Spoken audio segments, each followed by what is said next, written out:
Gun fam, what's up? It's the Gun Brother. Thanks for tuning in. And today's video, I want to talk about. We got so much to talk about that's happened since the last time I dropped something. But today is something that happened in particular, and want to talk about it from a standpoint of different viewpoints of the same thing, and that's going to be restricted areas for concealed carry. So let's get on and jump right in. All right, so I'm on the road every now and then, and I have multiple jurisdictions as far as concealed carry goes. I don't even know how to start it off. Like, I just want you to imagine that you're going about your day and this happens. So you're just hanging out, you're just walking, you feel like, let me stop and get some nutritious goodies since I'm on the road, and I don't want to keep eating fast food. And then you see this. Now, at this point, you got three options, pretty much. But these options are available to two types of people. So your first option is, obviously I'm a law-abiding citizen. I have all my permits. I see this sign. I've already read the laws of the land, and that law says I cannot carry where the business owner has conspicuously posted that firearms are not allowed. So I see this sign, and law-abiding me turns around and goes back and secures it in my vehicle while I go get my nutritious goodies. That's option number one, okay? Choice number two is, well, I'm just not gonna shop here. I'll go somewhere else where I can protect myself at all times in case anything happens. Choice number three is, fuck that sign. I'm gonna go in, shop, and if something happens, I'll be able to defend myself, because there is a bunch of us out there that live by the mantra, I'd rather be judged by 12 than carried by 6. So then there's that. So of course the point with number three is no longer abiding by the law, and that blows our whole case out the window. Now, out of those three choices, which one do you think the criminal's gonna take? Fuck that sign. I'm going in, I'm shooting everybody that I see, nobody's gonna shoot back.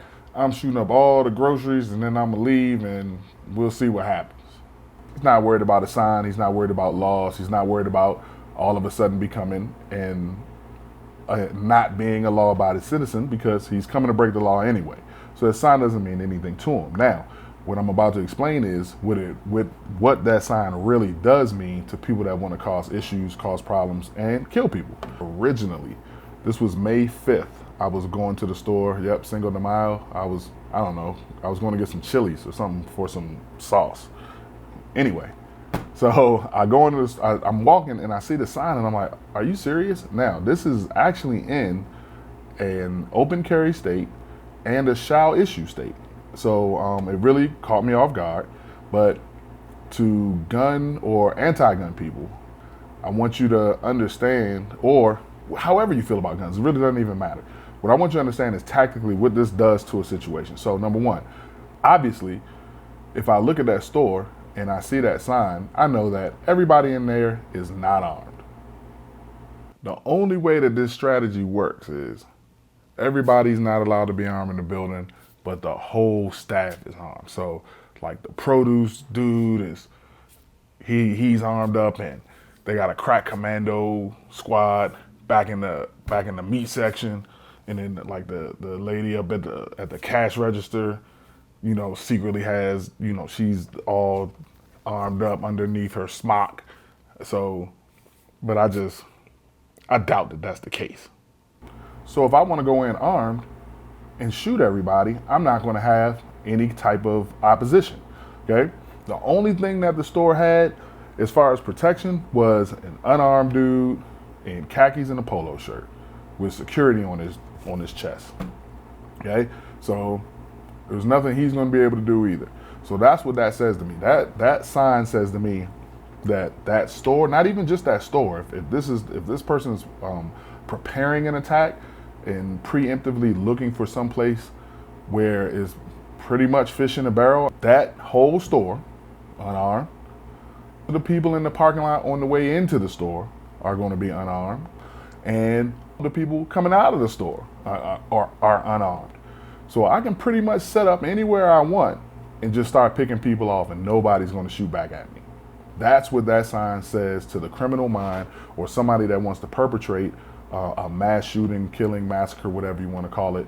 In my profession, we just call it an active threat, okay? Somebody that wants to become an active threat, which is someone that's actively engaged in killing individuals, that is a prime target.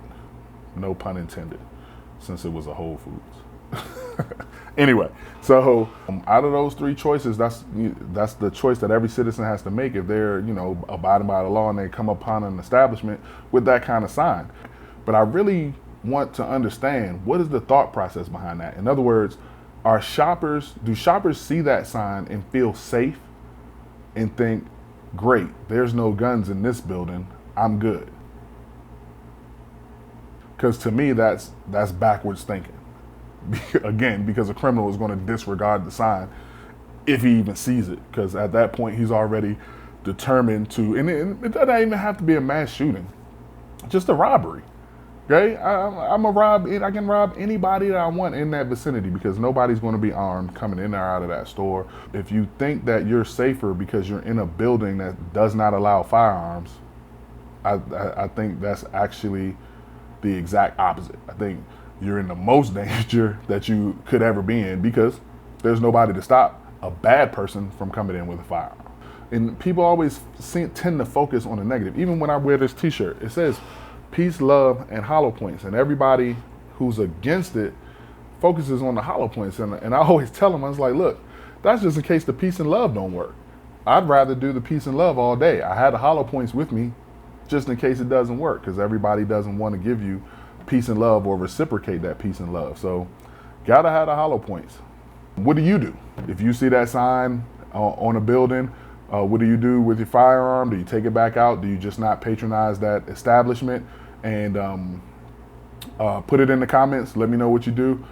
Oh, the point of me saying that was I took this picture 5/5, and I wasn't sure what I wanted to do with it or how I wanted. I didn't even post it on IG. I wasn't sure what I wanted to say. And then the Top supermarket event happened almost 2 weeks later at a supermarket. And it's like when you present things like these, people that don't agree with you say, oh, nothing's going to happen in a supermarket. And ironically, it just happened. Just let me know exactly what I wanted to say. I'm currently over on the west side of the country. I'm not too far relatively from my home. I'm not too far from Uvalde, which just happened a few days ago. Again, a place where no one was expected to be armed. Aurora, Colorado, the movie theater, was also a gun-free zone. No one is expected to be armed. Columbine, the watershed event for a lot of active threat practices that we still have in place today, no one was expected to be armed. So, and that's a whole nother video. A lot of people think we should harden this stance around our schools, but who should do it?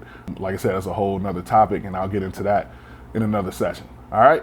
So as always, stay armed, stay training, stay on top of all your skills, keep it moving, and the Gun Brothers out. I'll see you next time.